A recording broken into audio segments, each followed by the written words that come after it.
Hey, Lee Wolf here. Welcome to Game Face Monday. We are live. As always, Mr. Richie Bello is sitting by my side. And today we have a special guest, Pablo. Is it Aru? It's Orue. Arue. Yes. Okay, Pablo Aru. Let me start over. Hey, I'm just joking. It's Pablo Arue, and he's a sales professional with Space Auto Exotics. Today we're going to be knocking around with the subject of special finance, leads, and how Space Auto gets the job done. Because from what we see, they've been doing it really well. How you guys doing? Doing great. Thanks for having me, guys. Good to be on the air with you. And thanks to everyone out there watching and listening. As always, we're going to break away just for about a minute to hear from our sponsor, Shop Smart Autos. We continue to show dealerships across the country how to retain their customers. But now Shop Smart Autos wants to bring the new customers right to your showroom floor. The car they want? It's sitting on your lot, and Shop Smart Autos can bring you the VIN-specific leads that take them straight to your door. These aren't just leads. They're nurtured, targeted, and matched down to the exact vehicle.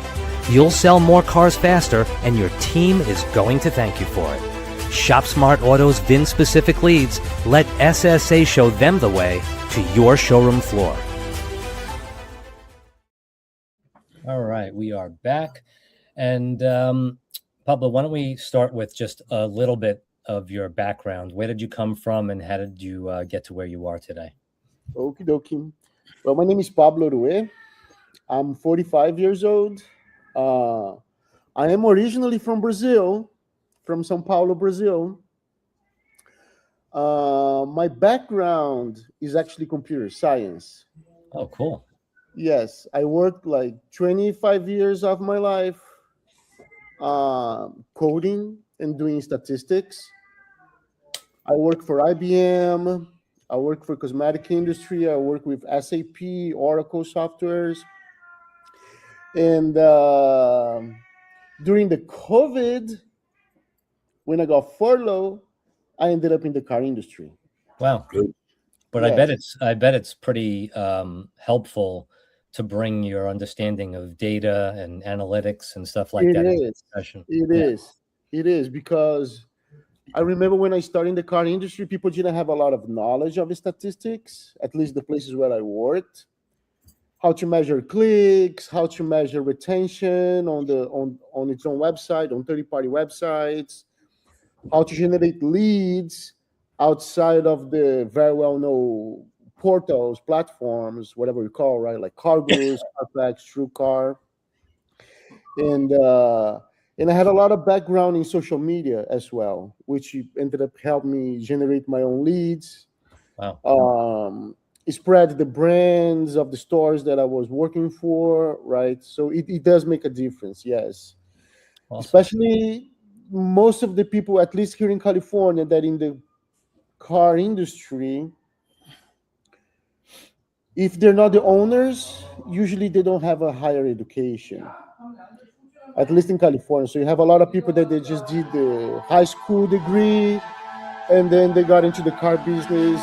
Sorry, guys, there's a truck passing by. Can't control fire trucks. Yeah, they just ended up in the car business because of the money, right? They didn't know what to do any better, so they ended up in this business, which is, I don't think it's bad, but I do think that people in the car industry, they should have some type of education as well. Maybe not a college degree for this, but have some like knowledge of mathematics, statistics that would problem solving. Yeah. It's like when your kids are growing up and they're like, why the heck would I learn this math? I'm never going to use it. And they don't realize they're learning problem solving and thought process. And exactly. I've had that conversation with all 5 of my kids. But well, I know you're a little pressed for time today, so I just want to dive right in. Rich, when I came in, you were talking about a potential issue in the area where they are and how they solve it. What was that? I don't believe that's the Orange County, that area. I know it pretty well for years now. I know the transportation there is not the best at it. So you definitely need a vehicle. And why I brought Pablo in is because I feel Pablo is doing a great job out there on social media, on TikTok, etc., everywhere, right?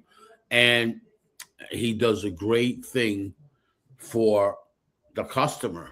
Actually, I was telling him he should get the customers to go on live with him. He should have his own podcast because he's one of these guys that has tremendous reputation with how he does things, right? So tell me, do you have any special finance departments? What kind of service you have? If I go there and I can't do my W-2s, but I make money, I'm either in construction or what else, those kind of businesses are out there, especially for the Latino community.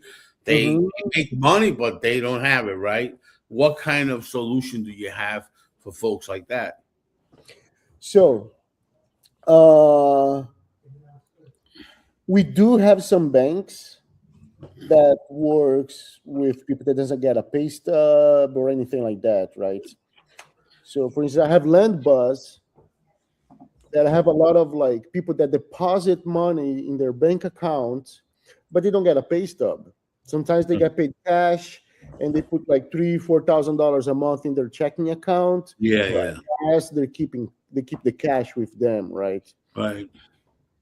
And sometimes they doesn't even have a social security number or an IT number, but they do have a California driver's license. They have a valid passport, they have a valid visa. I have a bank called LandBuzz that can give them the loan, right? The good thing about LandBuzz is because they're not a bank from California; they're from Massachusetts, so they have a cap of interest rate. Oh, that's great. So even if you don't have a stellar credit or you have no credit at all, the requirements are always going to be the same. I'm going to send them a link. The bank is going to require 20% of a down payment, whatever the price of the car. So let's say if they want to buy a Cayenne, $40,000, no matter the credit, they need to put $8,000 down payment for LandBuzz. But they can get financed in a very decent interest rate. That's great. When I say decent interest rate, I mean 12%, 13%. If someone doesn't have any credit.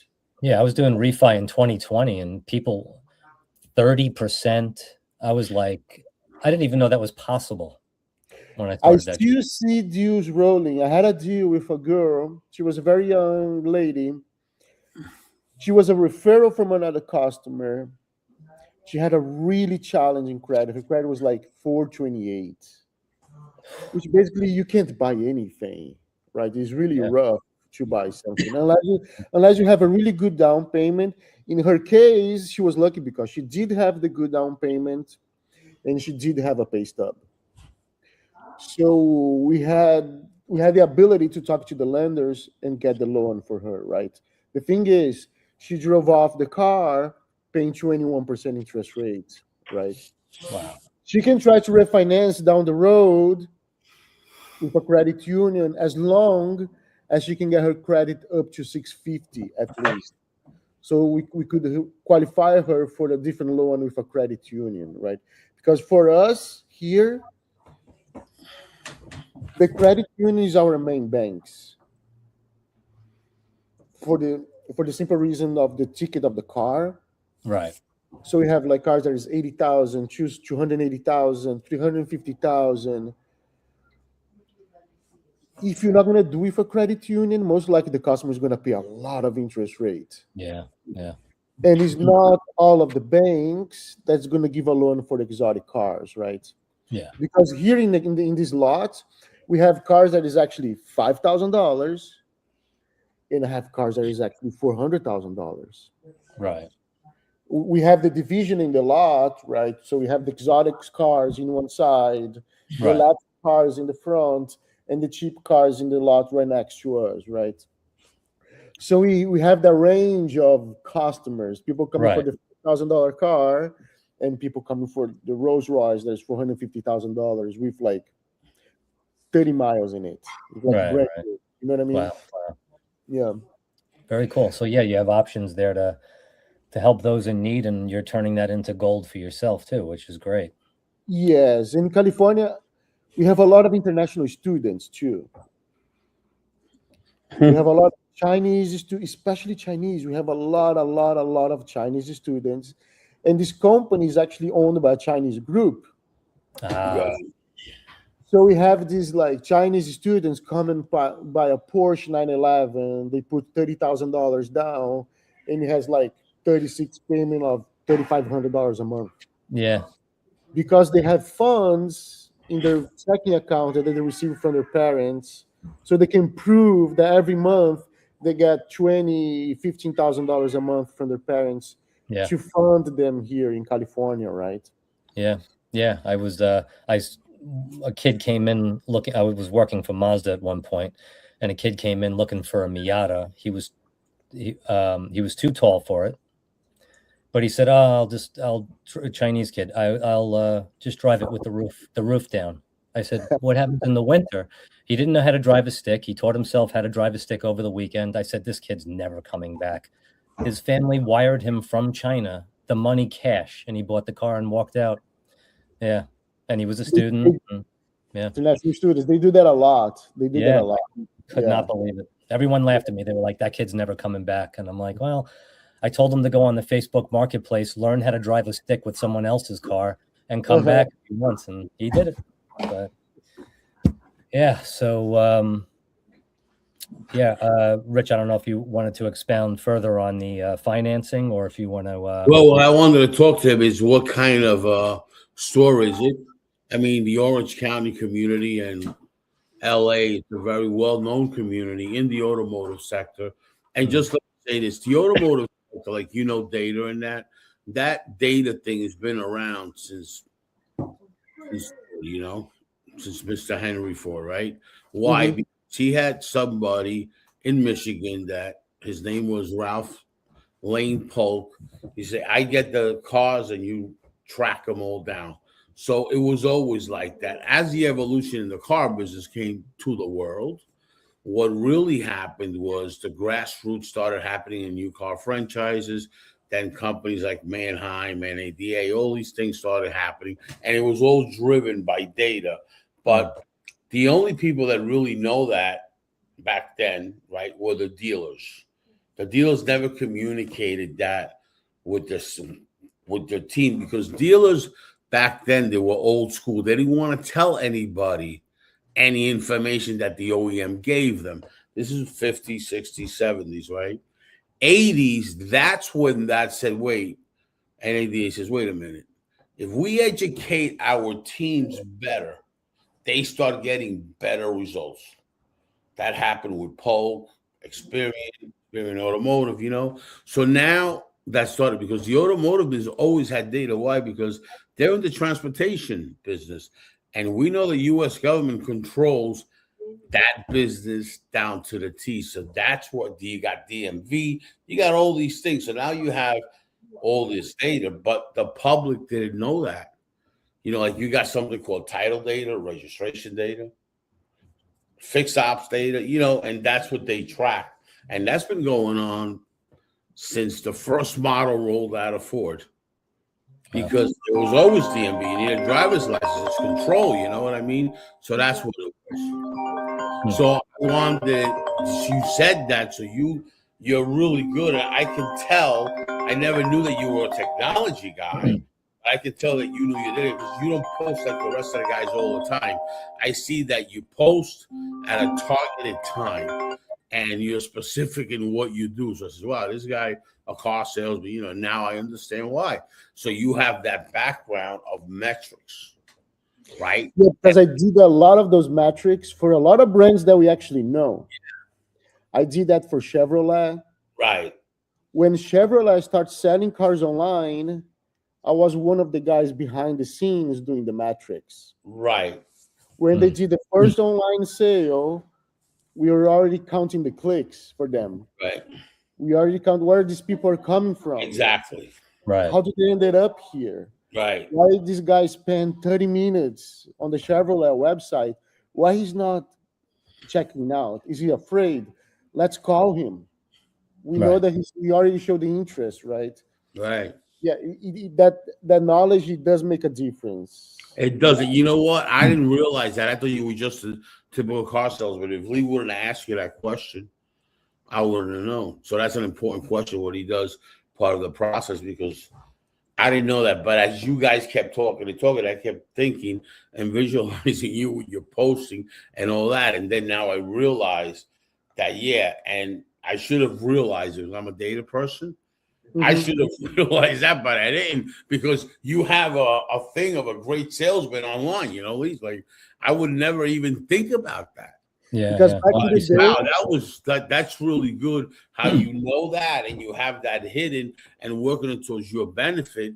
And you know, it's interesting how you post. I have a lot of guys out there, you know, they're always, you know, TikTok, which is that, and but none of them do it like that. But having that kind of knowledge really must be great. yeah. Sorry, guys. Sorry, my bad. Having that kind of knowledge must be great. And I thank you for that. The other thing I wanted to tell you is I see certain comments that you have that the customers are extremely happy with you. Me, I would send you my customers. Anytime I have a customer that's in the car business, I would send it directly to you. How did you get to that point?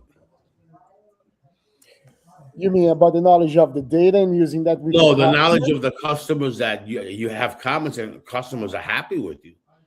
They make comments and saying what great place it is, how great you are. How did you get that whole thing?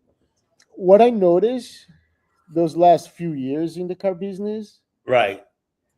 most of my clients, my customers, they tell me that I'm not a sales guy.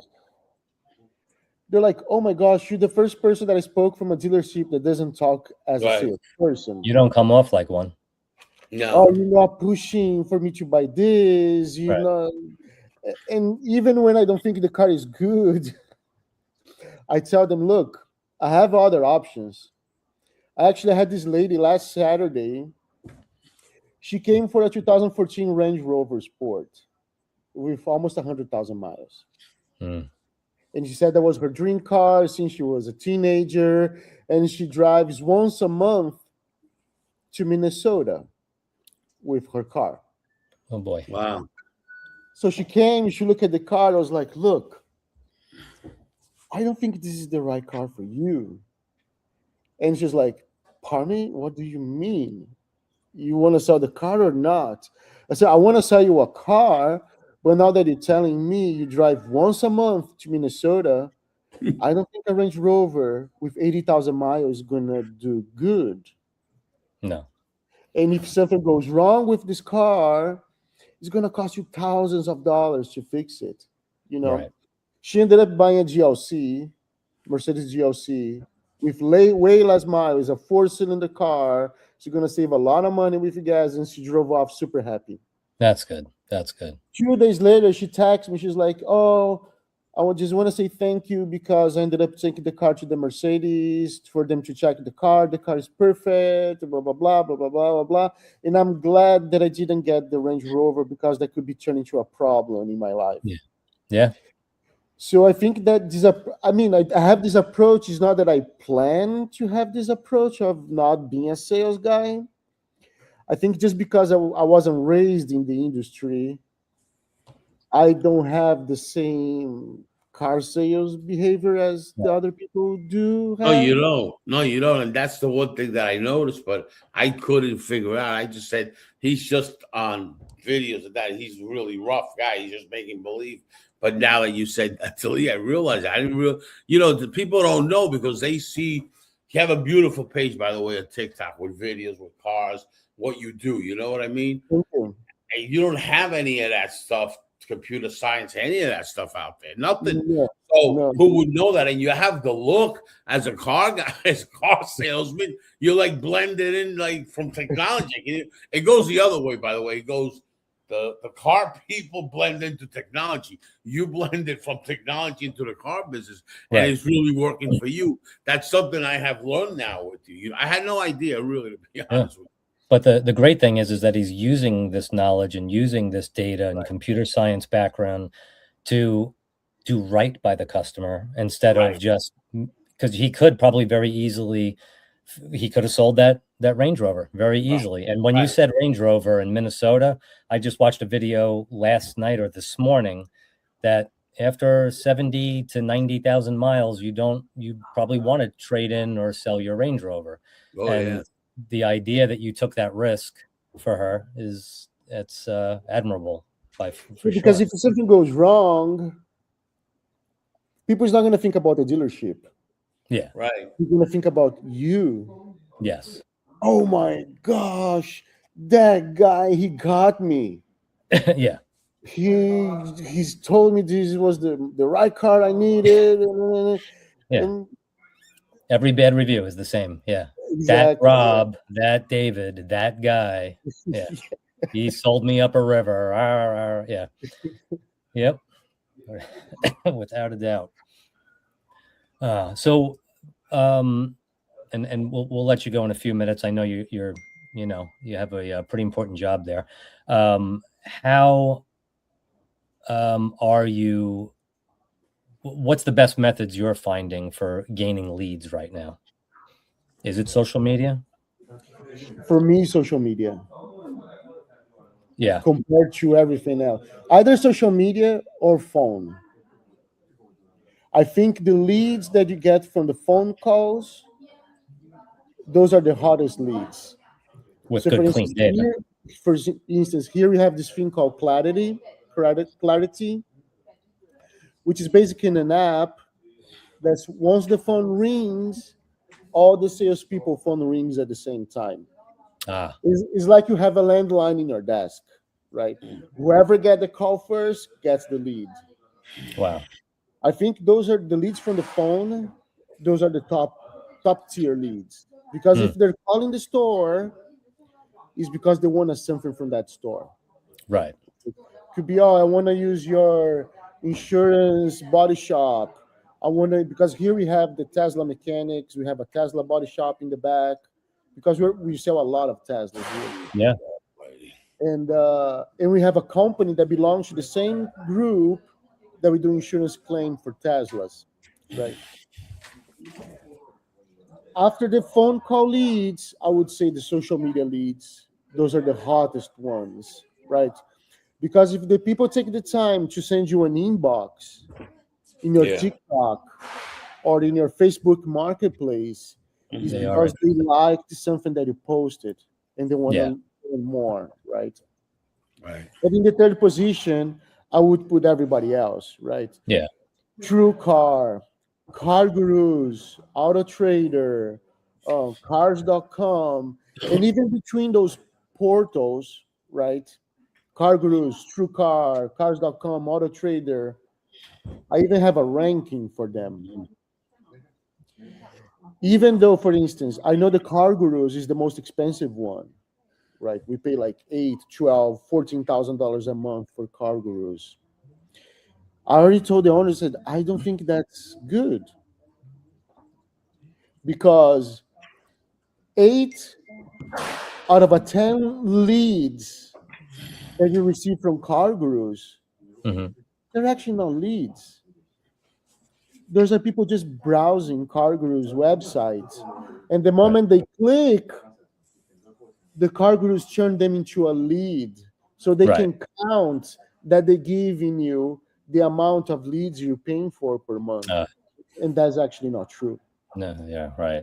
If you put it on an Excel sheet, I can prove it with my Excel sheet how many leads I got from the Car Gurus and how many of those leads are actually real.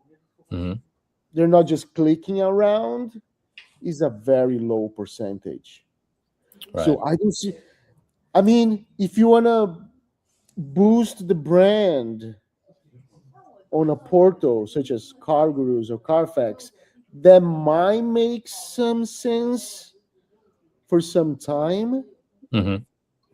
But statistically speaking, it's not going to expand your brand there. Because there's you, there's me, there's the dealer next door. Everybody's there. Right. Everybody paying 10, 15. Now, let me answer that, right? So I need to answer that. You're a tech guy and all that, so you know the coding, right? I need you to look at ShopSmart. We don't have that. That's a recording thing that when you go on there and click, automatically your phone number, all that stuff, they capture if you have it open. We don't have that, right? So our lead generation company, we get loan expiration, lease expiration from Experian Automotive, I'll right? be right with you guys. Give me And 5 minutes. special finance. Sorry, one of my customers are out. Customers that are in market. What tells you when a customer is in market? When his loan is getting expired within 6 months, and we nurture that. When his vehicle got into an accident or something through the insurance industry or whatever, that's what we do. So we target these customers that are not anything else but target audience. We give you the VIN number, the stock number, and everything. And that's a conversation for another day. But I would like to show you something so you understand. There's third-party leads, and then there's third-party lead inventory, and then there's technology that we possess that we can put on your website for you to convert first-party lead. Okay? Customer fills out a form on your website, boom, we merge the call from the customer, you, without nobody making a phone call. The first one. The second one is we take the data that you currently have, how many vehicles and operations you have, and we do email marketing, SMS, and we bring those customers back. One of the most successful people while COVID was CarMax. CarMax brand became $1 billion brand. With every time you deliver a car, you follow up the customer every 30 or 40 days, because it doesn't matter. Customers, believe it or not, the first 30 or 40 days, that's when they're mostly unhappy with a car. Mm-hmm. And when you show them, let me show you this, and that's what we do. And we'd be more than happy to show you that process and how we generate leads. Awesome. Pablo, I know you have people staring at you right now. Is there anything you want to close with? Talk more. Don't worry. We'll have you back on the show. Okay, sounds good. Let me know if you guys want to do another day. And don't forget about that live show that I'm having on TikTok. Right now, it's 8 or 9 guys that do what you do, that we all decided to let's make a live show on one shot. Let's do it, guys. Yes, awesome. I'm super down. Thank you, my brother. Thank you. Thanks to everyone out there watching and listening. And Pablo, we'll see you again soon. Thanks. See you guys soon. Bye-bye. Bye-bye.